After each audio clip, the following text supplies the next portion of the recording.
First Smash, now this. It is a good time to be a Tekken fan.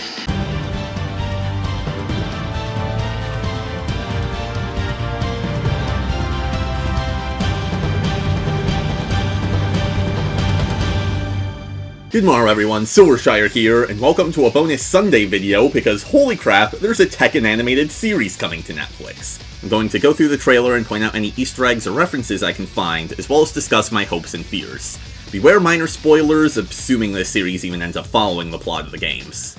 Also, excuse me if I sound tired, because I am recording this basically as soon as I get up, because they decided to drop this in the dead of night. The first shot is of someone waking up somewhere. I know, very perceptive. There's not much to go on here, although it looks like there's a forest outside, so I'm assuming this is the same location we see in the following shot, which is where Jin Kazama and his mother Jin Kazama live out in the mountains.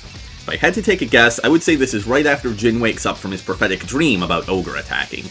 There's a little electric effect on the N in Netflix, which is a nod to the effect that appears when Jin hits someone in the Tekken games.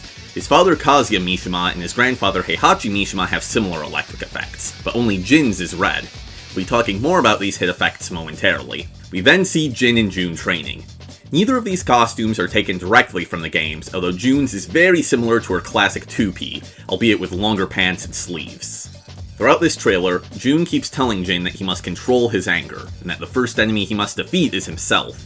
This is because Jin inherited the devil gene from Kazuya, meaning that when he's under extreme physical or mental stress, he grows horns and wings and shoots lasers out of his face. You know, like you do. Unlike Kazuya, Jin has little to no control over himself when he's in his devil form, acting like a bloodthirsty animal. Jun is teaching Jin the Dragon Wheel kick. This is one of her signature moves, but it's not one that Jin has ever done in the games. We then see Jin doing a big kick on a bully. The way it's shot makes it hard to tell exactly what he's doing, so I can't line it up with a certain move, but Jin does lots of big kicks, so no problems here. But it's all Ogre now. They did a great job of selling Ogre's intimidation factor. He looks basically the same as he does in-game, but his hair is way bigger and poofier. Jun calls him a demon, which isn't accurate. He's actually an ancient alien who was worshipped by the Aztecs as a god of war.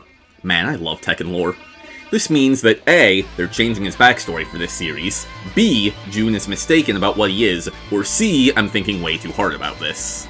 We then get our first actual fight scene, and it is so faithful to the games, even down to their idol poses.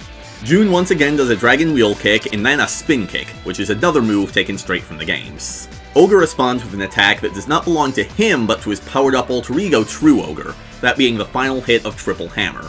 From what I can tell, the follow-up kick is totally made up though. During this fight, we see some colorful hit effects taken straight from the Tekken series. There are generic red and white effects for weak attacks and blocked attacks respectively, but every character has a unique hit effect for strong attacks, like Jin's lightning. This is a super cool detail, though I'm worried it might get distracting. I guess we'll have to wait and see. Like in the games, Jin seeks out Heihachi to continue his training. He's accompanied by the sumo wrestler Ganryu, which is odd. Ganryu was a bodyguard at one point in his story, before he turned into a creepy one-note joke character, but he worked for Kazuya, not Heihachi or Jin. I'll be happy with this retcon if they use it as an opportunity to take him a little more seriously, though. Heihachi is looking about as wide as Street Fighter VI Ryu. He does one of his signature moves, the Flash Punch combo, although it's packing a way bigger punch, pun intended, than it does in-game. We then see flashes of many Tekken characters. Paul Phoenix, True Ogre, Leroy Smith, Jun, Heihachi, Kazuya, Devil Jin, and my main, King. Leroy is an interesting inclusion, as he was not introduced until the most recent game, Tekken 7, and in DLC at that, while all the other characters and this storyline are based on Tekken 3. It's obviously too early to pass judgment, but I see no problem with working some newer characters into the older story so long as they don't steal the spotlight. Finally, we get the title card, Tekken Bloodline. Tekken has a bit of an obsession with putting blood in the titles of things, such as Tekken 6 Bloodline Rebellion and the movie Tekken Blood Vengeance. All in all, I am super hyped for this series. It already looks better than any of the Tekken movies, not that that's a high bar to clear. I've seen some complaints about the CG animation, but I think it looks great. I'm just glad they didn't do that annoying low frame rate thing that so many 3D animes do nowadays. My only concern is that they might go too dark and edgy with it. They literally call Jin a dark hero, and the fights look pretty brutal. While Tekken does have a lot of darkness, it also has a lot of goofiness. I have 2 whole videos dedicated to that. So I hope that this show doesn't lose sight of the fact that it's about spiky-haired anime guys with flaming pants who grow wings when they're angry.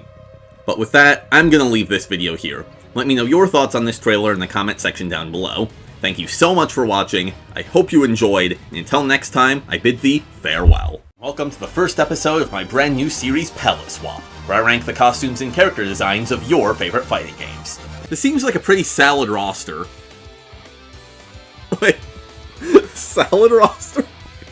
Yeah, it's a pretty salad roster. I'm a tomato main, but I'm really looking forward to that crouton DLC.